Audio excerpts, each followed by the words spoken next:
जी हाँ दोस्तों, ये बात एकदम सही है कि अमेरिका यूक्रेन को परमाणु हथियार देने के बारे में सोच रहा है और ये खबर खुद अमेरिकी मीडिया के द्वारा कही गई है। आप आपकी स्क्रीन पर देखिए। रॉयटर्स ने बताया है कि अमेरिका के अंदर कुछ ऐसे अधिकारी हैं जो कि बाइडेन की पार्टी के हैं और अब वो विचार कर रहे हैं कि क्यों ना यूक्रेन को परमाणु हथियार, परमाणु मिसाइलें दे दी जाएं। और इतना ही नहीं, अमेरिका के one of the biggest newspaper New York times ने तो ये भी बता दिया है कि अमेरिकी राष्ट्रपति जो बाइडेन की टीम के वो कौन से बड़े लीडर्स हैं जो इस टाइम पर यूक्रेन को परमाणु हथियार देने के विचार को आगे बढ़ा रहे हैं। और इतना ही नहीं, इन अधिकारियों का विचार ये है कि जो बाइडेन एडमिनिस्ट्रेशन में यानी कि अमेरिकी सरकार में ये सहमति 20 जनवरी से पहले बना लेनी चाहिए। लेकिन दोस्तों, उससे पहले अगर अभी तक आपने इस चैनल को सब्सक्राइब नहीं किया है तो आपसे विनम्र निवेदन है कि आप इस चैनल को सब्सक्राइब कर नोटिफिकेशन बेल को ऑन कर लीजिए और वीडियो को लाइक कर दीजिए। चलिए हम वीडियो में वापस आते हैं, ताकि जो परमाणु बम है, परमाणु मिसाइलें हैं, वो 20 जनवरी 2025 से पहले यूक्रेन के हाथों में पहुंच जाए। और ऐसा क्यों किया जा रहा है? तो इसका कारण है डोनाल्ड ट्रंप 20 जनवरी 2025 को डोनाल्ड ट्रंप राष्ट्रपति की शपथ लेंगे और उसके बाद उनका मेन एजेंडा है यूक्रेन युद्ध को हर कीमत पर खत्म करना। उन्हें इस बात से फर्क नहीं पड़ता कि युद्ध खत्म करवाने के लिए यूक्रेन का कुछ हिस्सा भले ही रूस के पास चला जाए, वो इसको लेकर जरा भी केयर नहीं करते। उनका मेन मुद्दा है कि युद्ध खत्म हो किसी भी कीमत में, किसी भी परिस्थिति में। और इसके लिए वो पहला काम ये करेंगे कि यूक्रेन को जो हथियार के और पैसे की सप्लाई की जा रही है, इस सप्लाई को तुरंत खत्म कर देना। और इन पैसों और हथियारों के बिना सबको पता है, इनफैक्ट खुद यूक्रेन मानता है कि इनके बिना वो युद्ध नहीं लड़ पाएगा, उसे रूस के सामने सरेंडर करना पड़ेगा और ये युद्ध भी ऑटोमेटिकली इसके बाद खत्म हो जाएगा। हालांकि अब आप कहोगे कि ट्रम्प आखिरकार ऐसा क्यों करेंगे? भला वो यूक्रेन को हथियारों की सप्लाई, पैसे की सप्लाई क्यों रोक देंगे? क्योंकि कहीं ना कहीं इससे तो अमेरिका की हार होगी। तो आप स्क्रीन पर देखिए, अब से कुछ ही दिन पहले की खबर है, अमेरिका ने करीबन 270 मिलियन डॉलर के और भी हथियार भेज दिए हैं यहाँ पर, यानी कि यूक्रेन में। और हर हफ्ते ये इसी प्रकार से कभी 200 मिलियन तो कभी 500 मिलियन तक के हथियार भेज देते हैं। और इसके अलावा इनको कैश भी दिया जा रहा है। जी हाँ, शुद्ध पैसा दिया जा रहा है यहाँ पर यूक्रेन के अधिकारियों को। और इस टाइम पर पैसा पानी की तरह बहाया जा रहा है, क्योंकि अमेरिका ट्रंप के आने से पहले यानी कि 20 जनवरी से पहले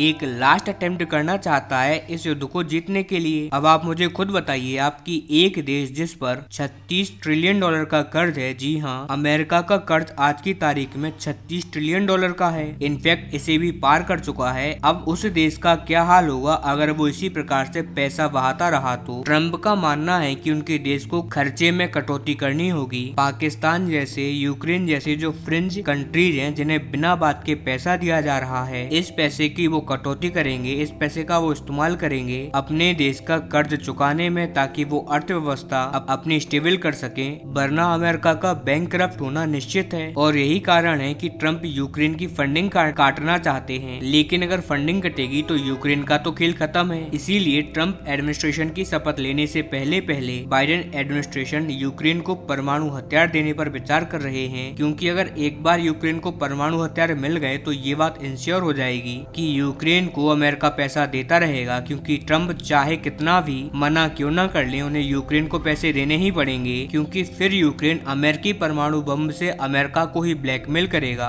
कि या तो आप हमें पैसा दो, नहीं तो हम युद्ध जीतने के लिए रूस के ऊपर परमाणु बम छोड़ देंगे। और अगर ऐसा हुआ तो यूक्रेन के साथ साथ पूरे यूरोप पर रूस परमाणु बम बरसाएगा। और फिर यूक्रेन कहेगा कि अगर आपको इस सबसे बचना है तो हमें पैसा और हथियार देते रहो। यानी कि एक तरीके से जो अमेरिकी राष्ट्रपति जो बाइडेन परमाणु हथियार देना चाहते हैं यूक्रेन को, वो एक तरीके से इंश्योरेंस है इस युद्ध को ना हारने का। और इसीलिए रूस भी इसे कंडेम्ड कर रहा है। और दुनिया के सभी लीडर्स इस टाइम पर चिंतित हैं कि कहीं बाइडेन जाते जाते ये मूर्खता ना कर जाएं। क्योंकि मान लीजिए अगर खुफिया तरीके से उन्होंने 1-2 परमाणु हथियार भी पहुंचा दिए तो उसके बाद आप रूस यूक्रेन को तो छोड़ो, पूरी दुनिया का खेल खत्म है। क्योंकि यूक्रेन एक बहुत इनरिस्पॉन्सिबल कंट्री है। उनका जो राष्ट्रपति है जेलेंस्की, वो एक बहुत ही ज्यादा इनरिस्पॉन्सिबल आदमी है। उसे किसी को भी जवाब देने की जरूरत नहीं है। अगर उसका दिमाग घूम गया तो पता नहीं वो कब रूस पर मिसाइल गिरा दे और पूरी दुनिया में एक न्यूक्लियर वॉर स्टार्ट कर दे। और इसीलिए पूरी दुनिया इस टाइम पर प्रे कर रही है कि अमेरिकी राष्ट्रपति की जो टीम है, उसका जो ये आइडिया है, ये किसी भी तरीके से 20 जनवरी तक टल जाए।